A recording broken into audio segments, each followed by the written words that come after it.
What's happening? What's happening? What we're going to be looking at today is automation. We're going to be looking in Cubase first, as you can see. Let's get it cracking. So basically, this is our automation up here. It's saying we've got a touch. We're going to go into what that means in a minute. But first of all, I want to just open our automation panel. Yeah, so we've got this nice little panel going on. I'm going to explain that in a minute. Basically, I've put down some little cards. I've got massive, so just let me massive, bring it up there. This is what we're working with. Just put that there for a minute. This is what the loop sounds like.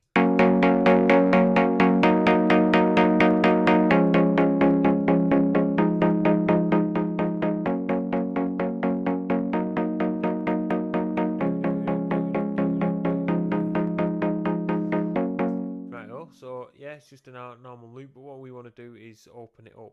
Yeah, because this is a MIDI track, we have different sort of settings for your MIDI. That's all I did there is click on this little arrow that comes up and down, and we can automate the MIDI. But if you're using VSTs, it's best to do all your automation through. If you see this folder here, this is my other massive. Wait 1 second. Let me just close that massive. So I'll get rid of that. No VST, so there's no boom. So we're only working with one massive, yeah. And basically, all my automation has to go through that. So as you can hear, I'll just close that a second. What I want to do is start off explain touch. So touch is pretty much what it says on the tin. While you're touching the thing that you want to automate, that's what it'll record. So if I just record now, and I'm going to touch the, so press my left click down, so I'm touching these cards. I'm going to go down and bring it while you're out.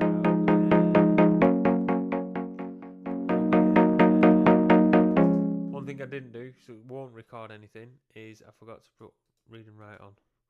Rookie mistake. So put read and write on. Read and write on. And what we'll do is we'll start again. So a lot of people do that. Do. So turn it down. Turn it down. So while I'm holding my button down and moving that, it should record. So I could just click here, show used, and it'll bring it up. Yeah, so that shows any automation I've used in the whole project. I can hide it. So basically, this is our volume level now. That's what we've been working with, yeah. But what I want to do, I want to set it at a certain height. Yeah. So touch is, as it says, while we're touching it, it records. Yeah. We can have auto latch, which will do the following.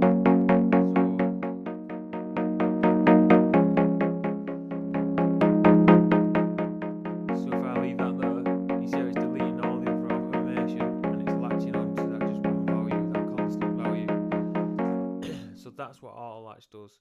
Touch sort of leaves the record where you. I'll just show you touch again. So touch to explain it.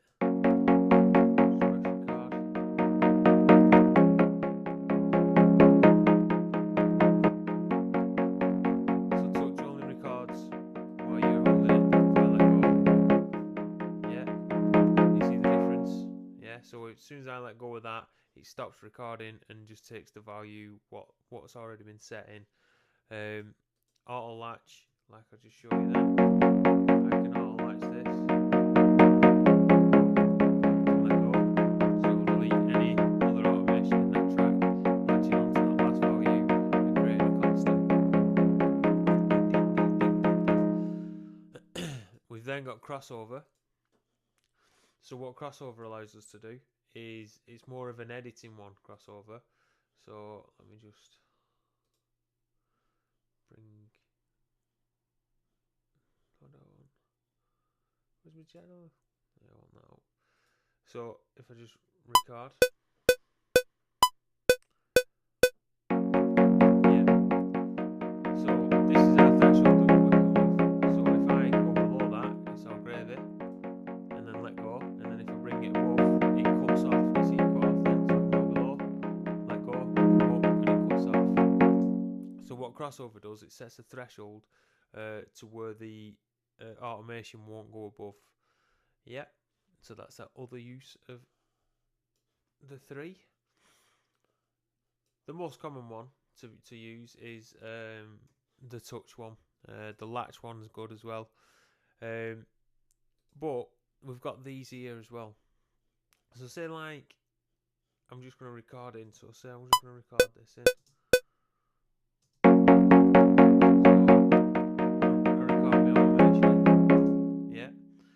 So I've recorded my automation in, and then I'm going to record some more in, yeah?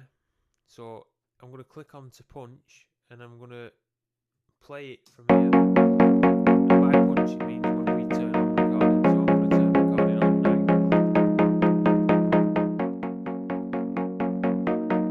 And I'm going to let go. And you see how it went dead straight here? Even though I drew a curve, because I had to punch on, it was sort of, it straightens out that level.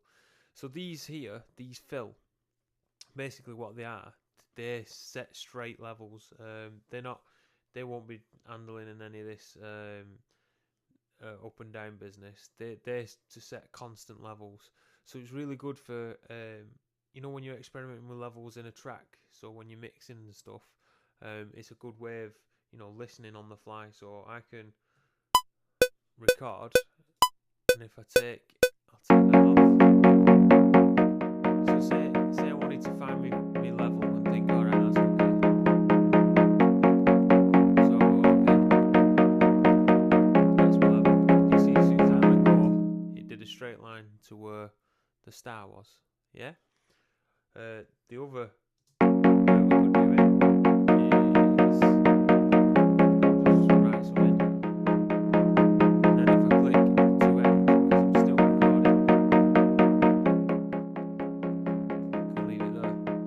Because in times within your tracks, you might want things louder than others. Do you know what I mean? And some things interplay, don't they? Interchange. They come to the forefront of your track, and then they'll mix into the background. This is a good way of doing that. So I let go of the record button there, and it straightened it out because it was to the end. As we have a loop selected here, I'll just do this. Just make it a bit shorter. I'm going to start recording from here. I'm going to put the loop on.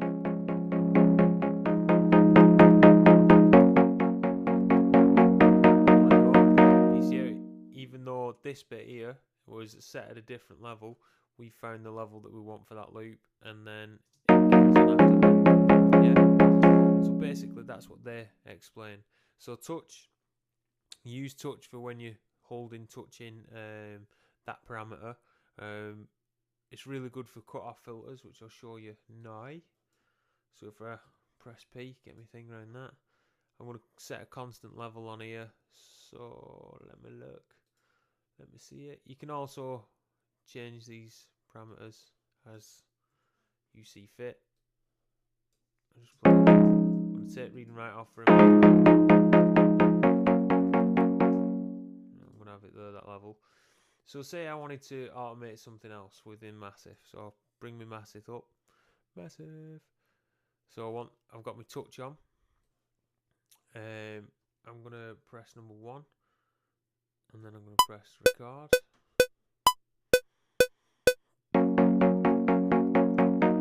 Say I wanted to put this up gradually.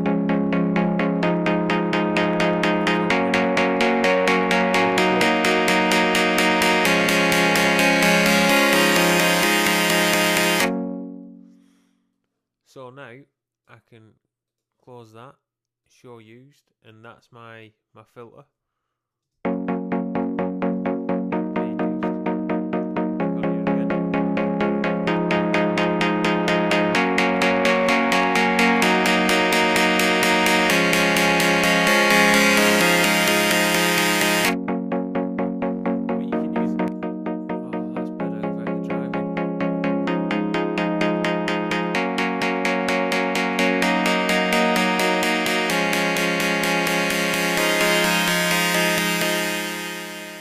like I was saying in class, you can also automate any control you want to. You just got to move it while it's playing. So let me, what should I do?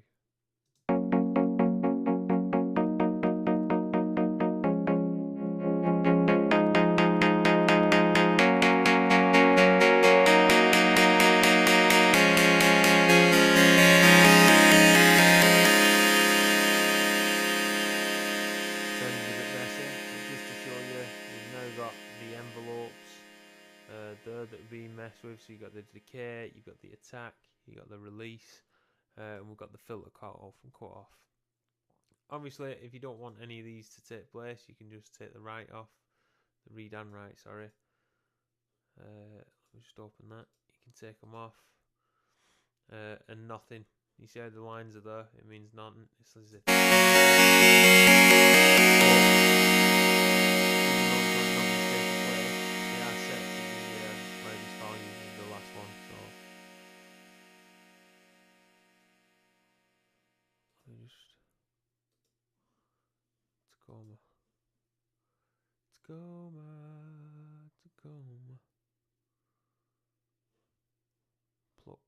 Tacoma. Pluck, Tacoma. Pluck. Where is it? Pluck, Tacoma, just to get it back to how it were. Booyagity.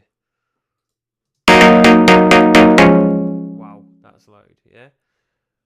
So, basically, what we've learned today is what the different values are, how to show all your things. You can hide it all as well. You can loop, so it sets your value within your loop. It sets it to the end. It sets it to the start. It sets it from where you punch in. Yeah. Them are the main things we wanted to get hold of and get to grips with today. So automation is a really good thing to use. It helps to keep your tracks moving. Have a go. See what you can come up with. Thanks for watching.